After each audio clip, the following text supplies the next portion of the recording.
We got to talk about this big strike news, Matt, which is the ILA. So right now, 47,000 workers from Maine to Texas are on strike. These are people who are doing some of the most difficult work under difficult conditions. People who have been shown to be immensely critical to the American economy. We'll get into some of the estimates about how much "quote unquote" economic damage the strike is going to cost in just a minute. But this is, I think, a very important moment in the American labor movement as we're seeing more and more militancy from organized labor. This is something that we absolutely need to be out there supporting. So we're going to get into it, talk a little bit more about it in depth. But I highly suggest if you are in a city with an active port on the east side of the country, right? So we're talking from Maine to Houston. Show up at the picket lines because these folks do a lot of work for all of us, and they deserve our support right now. Um, but yeah, I mean, should we get into some of the demands here? So basically, what these workers are on strike about is their contract is expired. There's been a whole host of grievances that have happened in this last contract period with the companies that they've been working with, um, trying to get around things that have been agreed upon in the contract. We'll play a clip in just a second outlining that from the president of the ILM. But effectively, there are two major demands. One is a $5 an hour raise every year for the next 6 years. Again, I think a pretty reasonable economic demand here.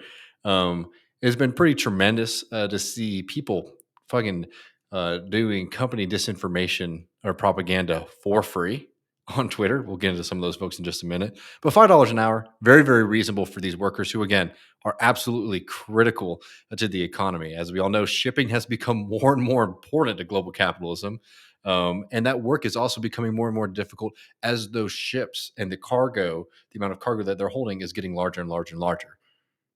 There's a broader issue here with the pocket watching that people do, and I think broadly the public mind is becoming more pro worker that shows up in polls and stuff like Hmm. that.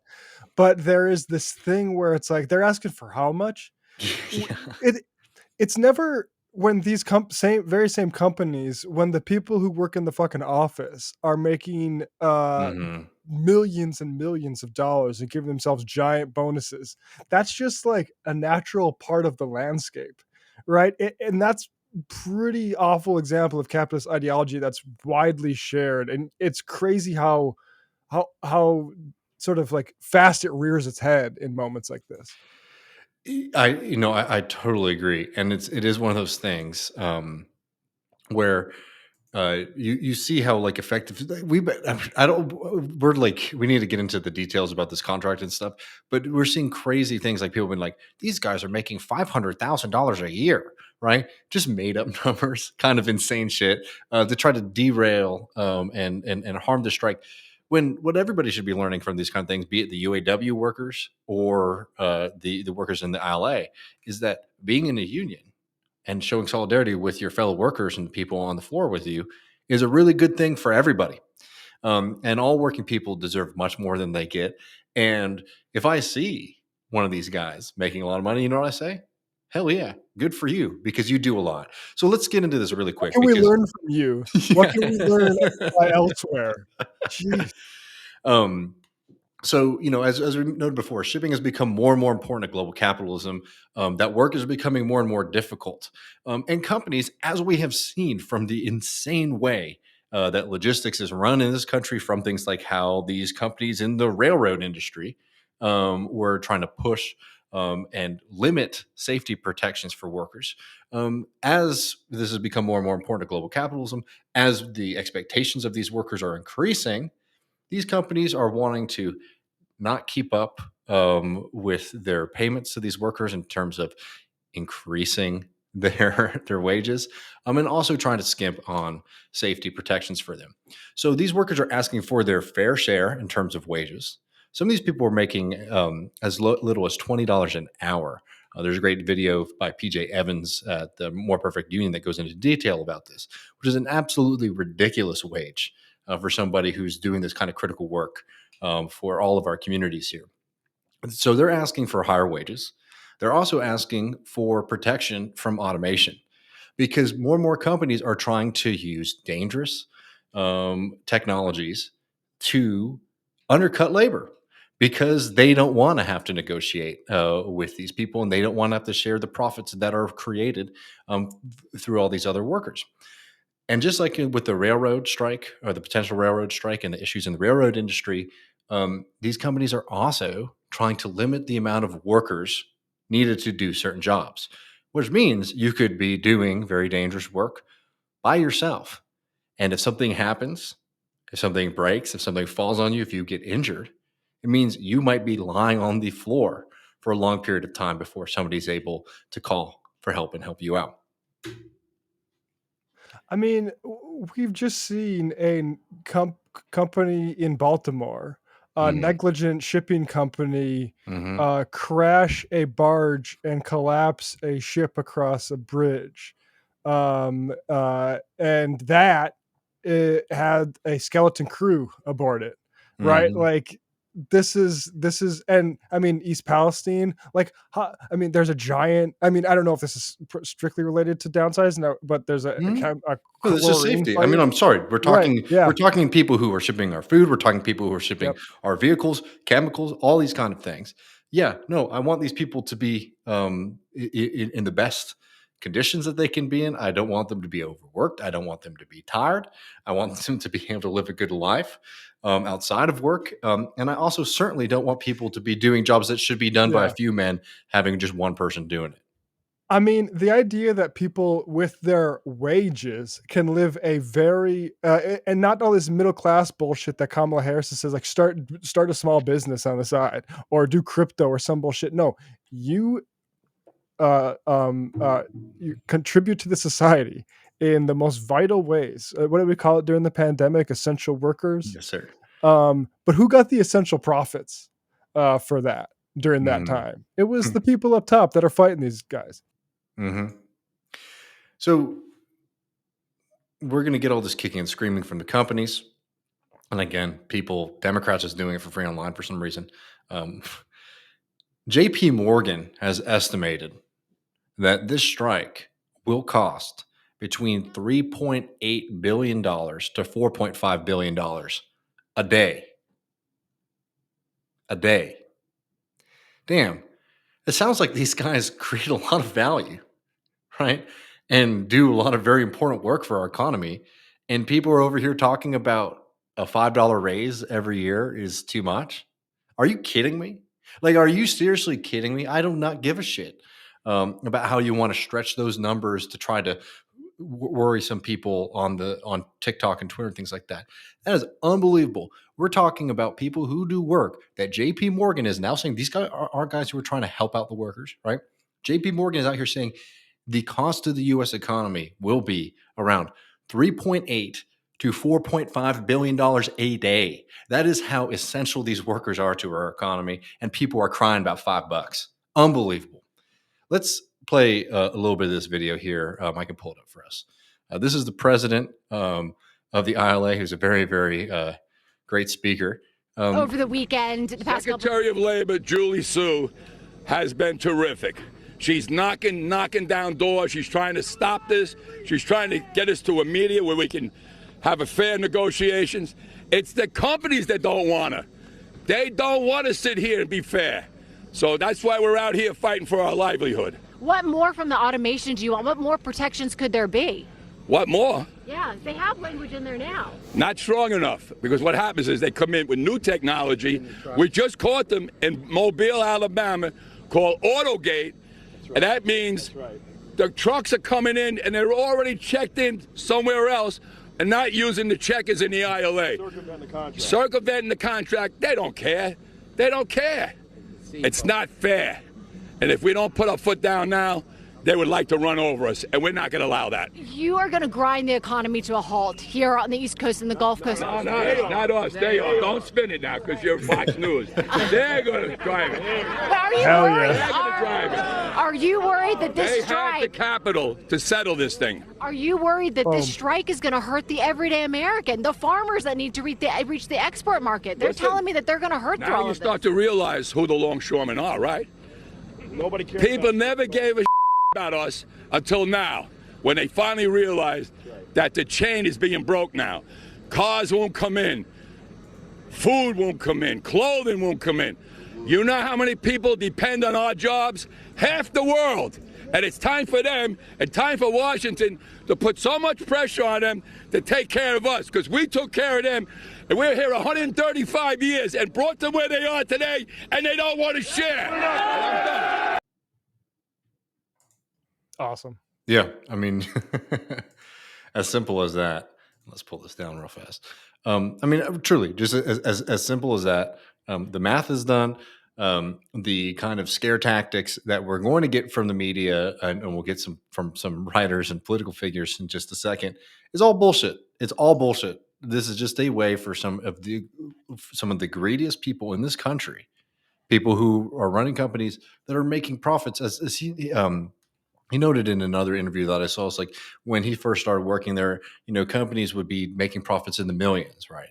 And now we're talking about billions and billions and billions of dollars. The money is there. The money is absolutely there.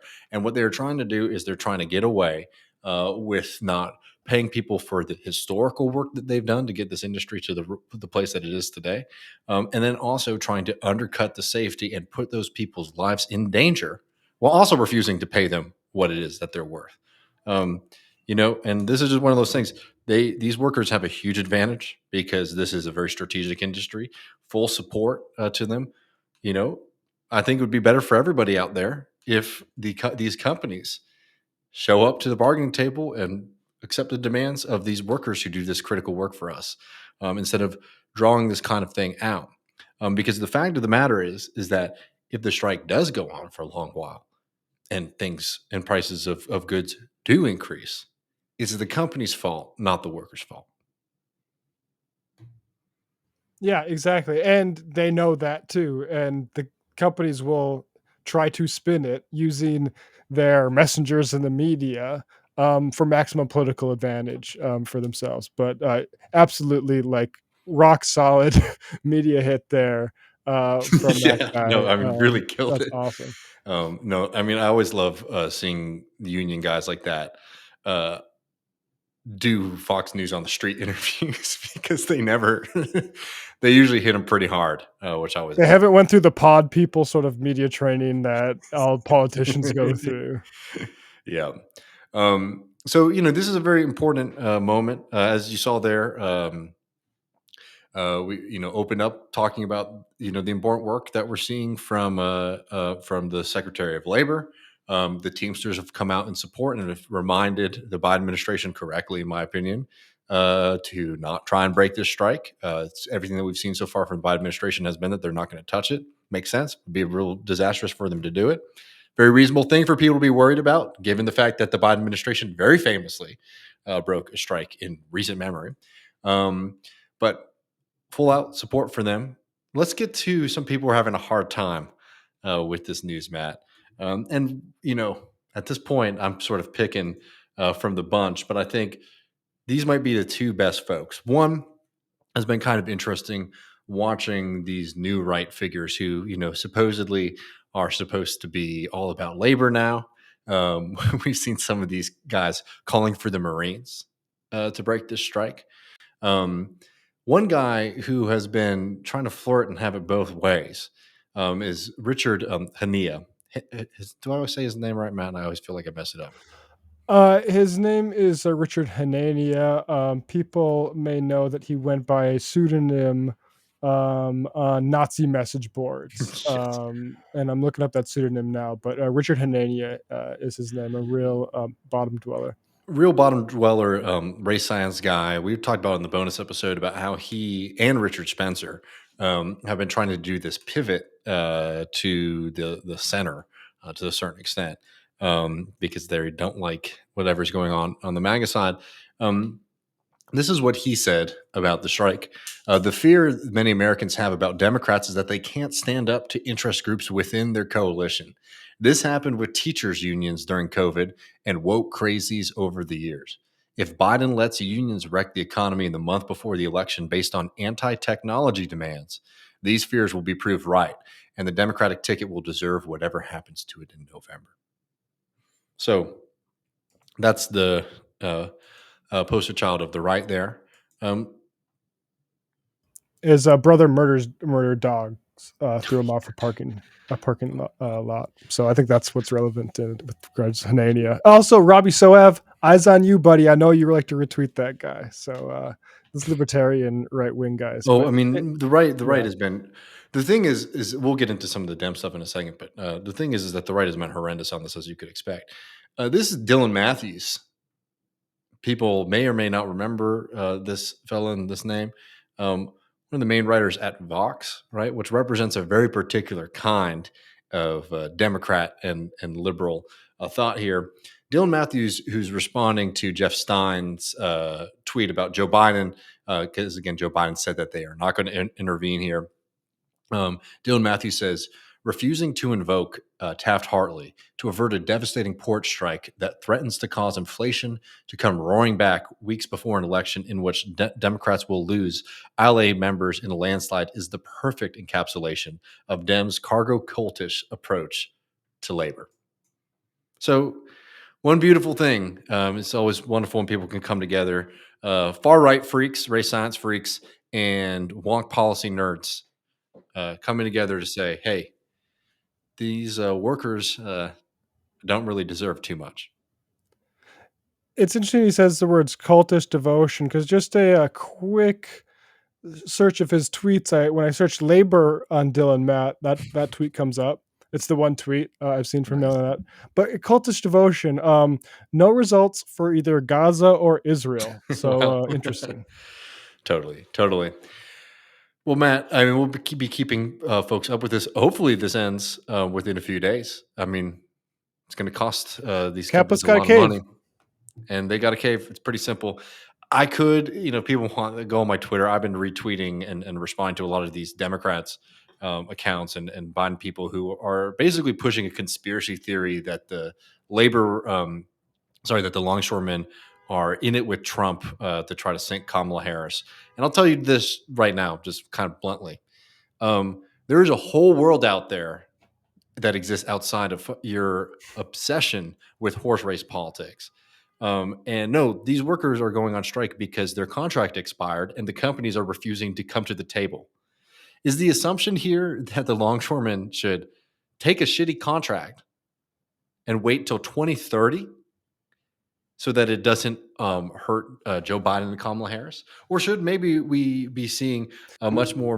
No, you got to worry about the midterms then. You don't want to fuck the midterms no, up for the that's true. Democrats. They should basically just shut the fuck up then, right? Yeah, I mean, it's insane. And it's also, it goes into this beyond the thing. First of all, the longshoremen are not doing this because of politics. It's just to even say it or respond to it, makes it seem like a legitimate opinion. It is not one. But it does reveal something that is really, really dangerous about American democracy right now, which is that there's a section of the American liberal population that has completely fried their brains on really deranged and unhinged conspiracy theories. And this is one of them. But that's neither here nor there, because we have a lot more to get to over in the post game, patreon.com/leftreckoning to get it.